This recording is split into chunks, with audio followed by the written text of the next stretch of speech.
William Wilson, Part 2.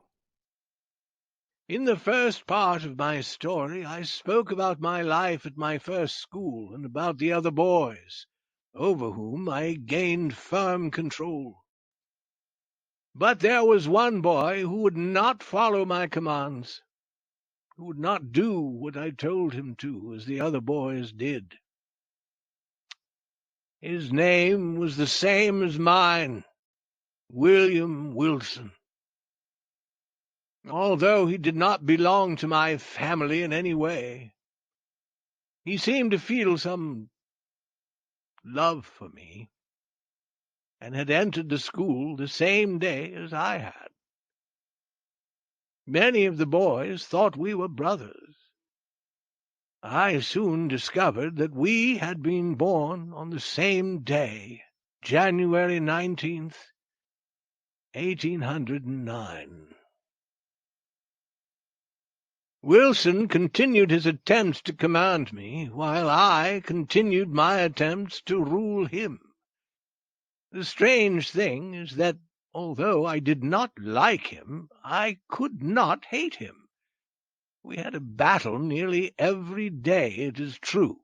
In public it would seem that I had been proved the stronger, but he seemed somehow able to make me feel that this was not true, and that he himself was stronger.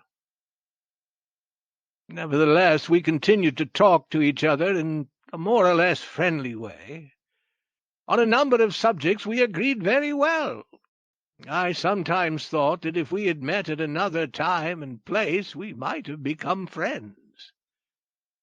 It is not easy to explain my real feelings toward him. There was no love, and there was no fear, yet I saw something to honor in him. I wanted to learn more about him. Anyone experienced in human nature will not need to be told that Wilson and I were always together. This strange appearance of friendship, although we were not friends, caused no doubt the strangeness of battle between us. I tried to make the others laugh at him. I tried to give him pain while seeming to play a light-hearted game. My attempts were not always successful, even though my plans were well made. There was much about his character that simply could not be laughed at. I could find, indeed, but one weakness. Perhaps he had been born with it, or perhaps it had come from some illness. No one but me would have made any use of it against him. He was able to speak only in a very, very soft, low voice. This weakness I never failed to use in any way that was in my power. Wilson could fight back, and he did. There was one way he had of troubling me beyond measure. I had never liked my name. Too many other people had the same name. I would rather have had a name that was not so often heard. The word sickened me. When on the day I arrived at the school a second William Wilson came also, I felt angry with him for having the name. I knew I would have to hear the name each day a double number of times. The other William Wilson would always be near. The other boys often thought that my actions and my belongings were his, and his were mine.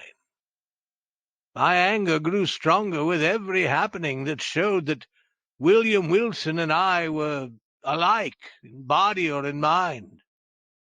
I had not then discovered the surprising fact that we were of the same age, but I saw that we were of the same height, and I saw that in form and in face we were also much the same.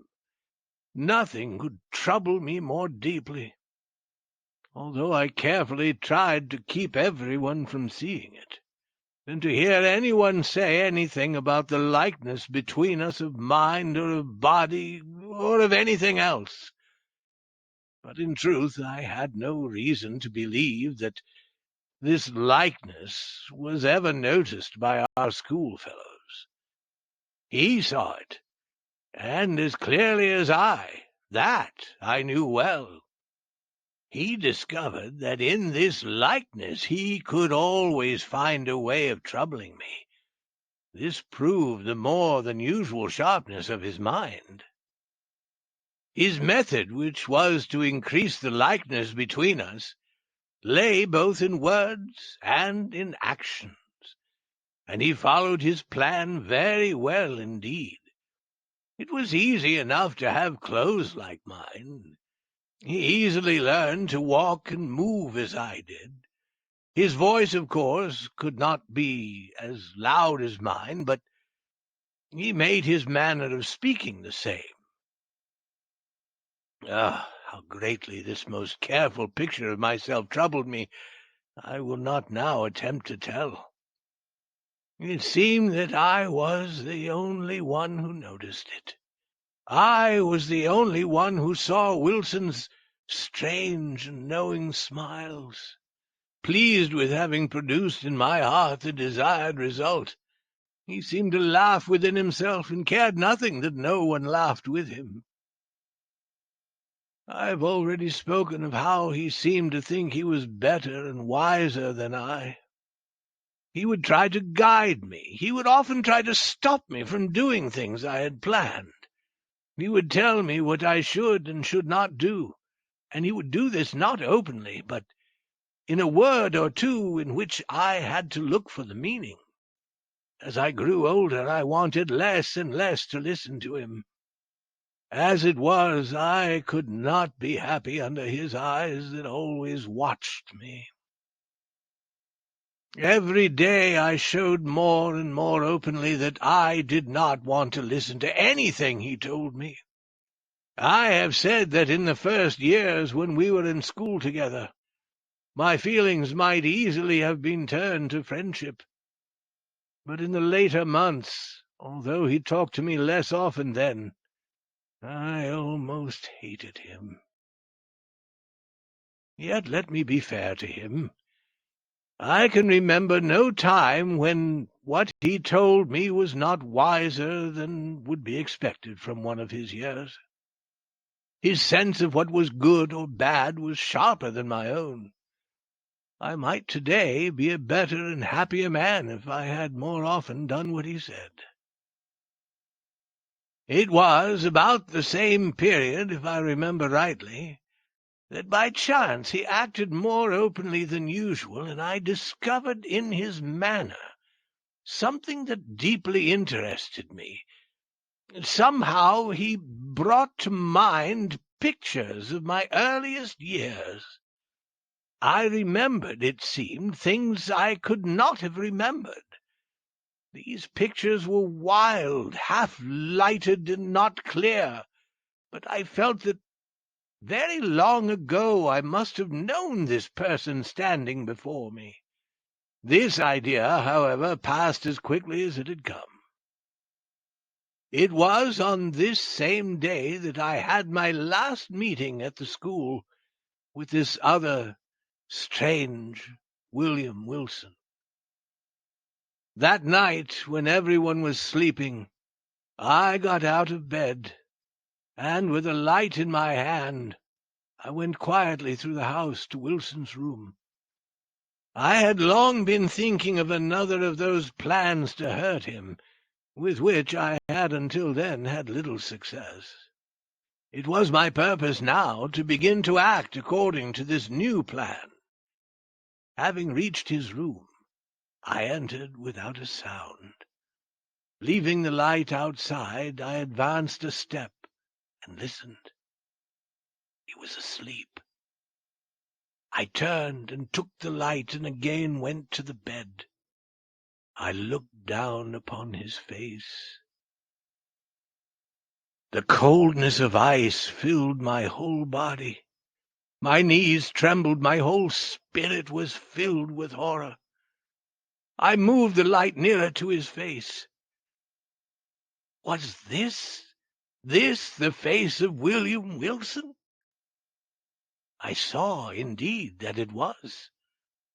But I trembled as if with sickness as I imagined that it was not. What was there in his face to trouble me so? I looked, and my mind seemed to turn in circles in the rush of my thoughts. It was not like this, surely not like this, that he appeared in the daytime. The same name, the same body, the same day that we came to school. And then there was his use of my way of walking, my manner of speaking.